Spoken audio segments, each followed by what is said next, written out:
Recently I was scrolling through the news section provided by Google on my phone. I have no idea why it pulled such an old article only now, but I happened across this from Kotaku. While it not only amplifies those loud voices out there that gaming journalism is turning into a different beast, waddling its way through the internet propped up by far left ideas and not much else, it says a fair bit about Western mentality towards beauty.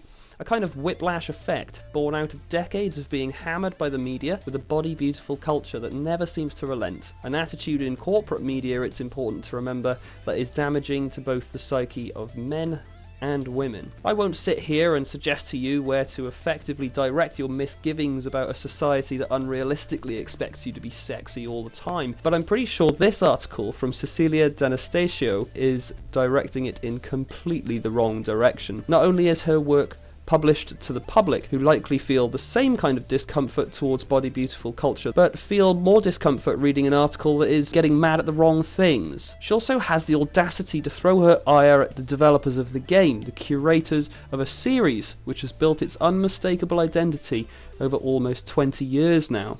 This, guys and gals, is my take on the situation. Let the sesh begin.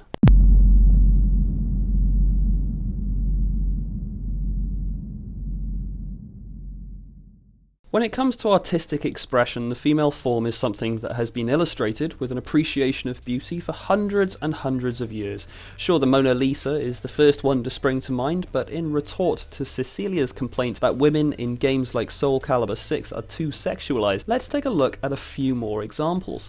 The Birth of Venus was painted in the mid-1480s by the famous Italian artist Botticelli. It showed nipples and everything. Cecilia wouldn't like that, I don't think. Going back even further, we can take a look at the Greek sculptor Phidias, who not only liked to sculpt the beauty of women's human form, but of men's too. His work is unmistakable, and many other sculptures like them would continue to spring up through the Gothic years of Europe. It's hard to imagine either Botticelli or Phidias being accosted on the street by women, complaining of them shamefully expressing an appreciation of their beauty. But Nick, times have changed, and this is objectification of women, I hear you say. Well, it is entirely true that times have changed. Would it not be a little backward to suggest that since the time of Botticelli and Phidias, as civilization advanced, people became more prudish and less open and accepting of sexuality? The far left are all about that kind of openness and understanding. In Cecilia's case, only when it suits her. But let's take a look at other supposedly extreme representations in art, namely violent movies. We've all seen some incredibly violent stuff in movies. It baffles me that mankind, it seems, is more content to see depictions of his fellow man having his guts ripped out by his own friends, now zombies, than to see a bit of tit in a video game. To see an almost naked person in a video game. And I say person because in retort to Cecilia, the men of Soul Calibur are also scantily clad, with what she would call grossly unrealistic bodies. Many a stand-up comedian will tell you that when you go to see a stand-up comedy gig, you, or even the comedian, should feel that part of what is being paid for is the feeling that you're in a safe place. The comedian, with the goal of making you laugh, should have artistic license to say whatever he or she likes, however out there it may be. Why are you calling that vegan ice cream? It is vegan ice cream. No, it's not. No. Ice cream has cream in it. Cream is from fucking cows, dummy. You can't have vegan ice cream. You need to make a new noise with your face that means that shit, okay? There's no cream in it. You're a liar. What you have is some frozen tofu bullshit that tastes like sadness. The audience member can take solace that while usually their peers may make them feel bad for laughing at what could be a joke in poor taste, there in the dark of the auditorium, they can let go. They can laugh freely and not feel bad. The same can be said for developers and gamers. Developers these days have all kinds of publisher and investor restrictions put on them, tying down their true creative expression. They are artists, just the same as Botticelli and Phidias, and they have the right to create whatever they can under such conditions. And we, the gamers, can get into the safe space of our living room and escape reality to play the game of our choice. What Cecilia is suggesting smashes this creator-audience dynamic, as she expects things to change based on her worldview, not taking into consideration the worldview of others. In this case, she needs to consider the worldview of Soul Calibur 6's developers, a team called Project Soul, based in Japan.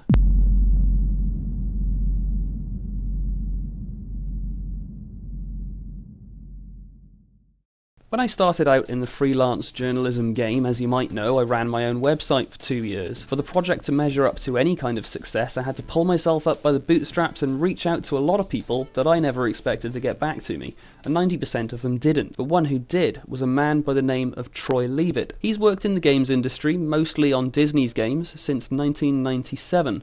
And what pushed me into contacting him was knowing that over the course of his career, he'd developed strong ties with the Japanese games industry. And I'll be completely honest with you guys, I'll come right out here and say it now, I used to be like Cecilia. Before Troy kindly got back to me and gave me some much needed perspective, I was getting mad at Eastern game design and the supposed objectification of women. Western games development had stopped doing it. Lara first appeared on Lucozade bottles in a skimpy swimsuit, and this year she popped up on them covered in mud and fully clothed, no less. Why was Eastern gaming still behaving in such an inverted commas perverted way? It just seemed like they were stuck in the past. And Cecilia came to the same conclusion, naming her article Soul Calibur's objectified women felt like a relic of the past. Worst of all, it is a mindset that made me believe the West had grown up, and the games industry of the East had not. See, the problem here is how you quantify an industry growing up. Why should representation of sexuality take center stage in all of that? In light of my frustration, Troy calmly responded, calm chap that he is, and this is what he had to say. My quick off-the-cuff thinking is that Japan, as well as other places in Asia, have different moral standards than we do in the West. They don't appear to be as concerned about the sexualization of women as we are, and likely don't see it as harmful. So I think that partly this issue is simply due to cultural differences. I also think that objectification is not necessarily harmful, especially when it is of fictional characters that don't actually exist. No one is harmed, and I haven't seen any evidence to support the notion that fantasizing about cartoon or video game women translates into a negative attitude towards real women. And just for the record, it could be said that this is journalistic work. Me reaching out to a games developer who has been in the industry for just over 20 years now and finding out an informed decision. This is clearly something that Cecilia has not done. Troy made a video of his own about this called Pretty Polly's The Myth of the Male Gaze in Video Games, and you should totally check it out. He is naturally a very well informed chap, and I think you'll find that he has some interesting things to contribute to the debate. Back in the days of ancient Greece, the female form and representations of it were the greatest display of appreciation. Would it not be too far to suggest that in Japan, for instance, that kind of appreciation is still going strong? In other words, the developers of Soul Calibur 6 do not live in a society like ours, a society that occasionally screams, "Did you just assume my gender?" Neither has third-wave feminism erupted there in the same way that it has in the West. All the supposed perverted fighting games, schoolgirl power fantasies in anime and the like, it's simply part of their culture. As someone who I would presume is left-leaning, I would like to think that Cecilia should in fact respect this different culture as a Westerner unattuned to it, just as we may be unattuned to what it's like to be a part of the LGBTQ movement, yet we respect the movement. Most of us decent folk do, at least.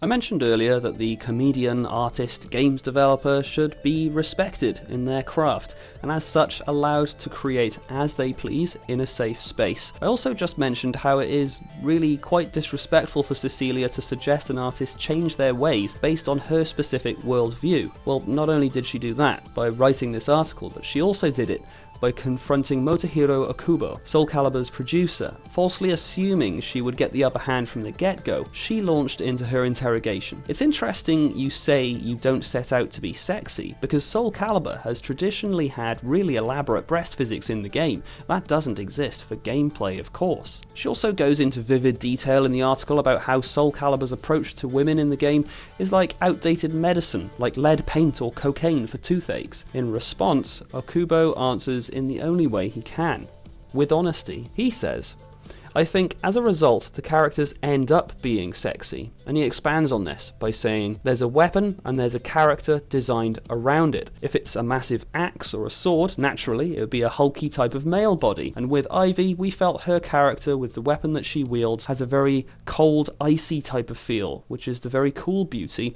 we were trying to express in the character. That was how those characters came to be. Variety in weaponry has always been the main selling point of Soul Calibur, and it's only natural that during its initial design phase way back when it was Soul Edge, the series predecessor, that the ethos would be to design the characters around the weapon. That's the art, Cecilia. Really, I felt bad for Okubo, as because of journalists, inverted commas, like Cecilia, he probably dreads coming to America or anywhere in the West, as he grits his teeth waiting for women to harass the misunderstood man who came from a society they didn't understand. It's not just me that feels Cecilia's crusade is veering off in the wrong directions.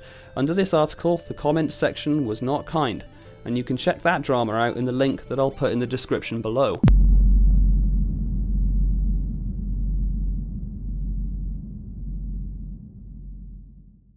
As someone who's dabbled in gaming journalism for the last 4 years of my life, I'm always acutely aware of one thing: public opinion. Right now, public opinion of written gaming journalism is not good. It's either rumours of IGN being bribed to release reviews for popular games at high scores, or it's articles like Cecilia's. It's the presence of her politics and her agenda that turns people to the ironically more honest yet amateur platform of YouTube. Cecilia knows that if she creates the right headline, she'll get clicks, both from people who will buy into her crusade and the people that it's already pissed off. As far as ad revenue profit goes, it's a double win strategy. All of this despite the fact that this article doesn't really know what it is. I mean, can you categorize it? It's not an opinion piece because information is in there during the Okubo interview. It can't be news because a lot of it is just Cecilia talking about how repressed she felt by Soul Calibur as a little girl, yet chose to play it right the way up to the 6th installment. She's supposedly a senior journalist, as Kotaku would have you believe, but this is tantamount to well-written rants on some obscure blog in a dark corner of the internet. Finding her way to Kotaku, now a lot more of us are subjected to it. Back when I was running a gaming website called All Things PlayStation, I learned pretty quickly to keep politics and social justice agendas separate from my craft, that being the craft of sharing news and ideas with the general public. I wrote an article on how negatively Brexit would affect the games industry in the UK, and at the time I thought it was something that people would appreciate, but I quickly got a flood of comments, the likes of which you would expect to see on a Vice article on Facebook. I'm unfollowing, I didn't follow your page to be reminded of politics and the shittiness of the world. That particular comment would stick with me, and so I reframed the way I covered the games industry from there on out. I began doing my best to write with a no bullshit policy, to stay focused on the topic at hand and only pour my personal opinion out onto it if it was directly an opinion piece. I'd even go out of my way to place a disclaimer on the article that said the following is the sole opinion of the writer. So if the shit did kick off, I'd take the brunt of it, not the brand of the website. But I'm just one man, and I was able to come to this conclusion on my own. Kotaku is a supposedly successful gaming site, one of the top 3, next to IGN and GameSpot. How have they not come to this same conclusion? While these may be the big 3, they're all losing traffic to YouTubers like me. With IGN, it's the corporate nature of their shoving ads in your face to the extreme. With GameSpot, it's losing their best writers like Danny O'Dwyer to YouTube as he makes quality documentaries for his channel NoClip. With Kotaku, it's articles like Cecilia's that are not appreciated by the readership, as evidenced in the comments section. How is it that as an amateur journalist I had the initiative to reach out to people like Troy Leavitt and get an informed perspective on something, but supposedly professional journalists fail to do this by putting personal agendas before research, missing out on the number one thing they're paid to seek out: facts. On that dreary note, I'm going to call it there. Lots of juicy debates wrapped up in this video, so feel free to comment away. I do pore over my YouTube activity obsessively, so if you do comment, you can be sure to get a reply. Thanks so much for sticking with me all the way through. If you're still here, go ahead and click that subscribe button for me. On a closing note after all this, please be nice to each other, because let's be honest, there's enough shit in the world these days.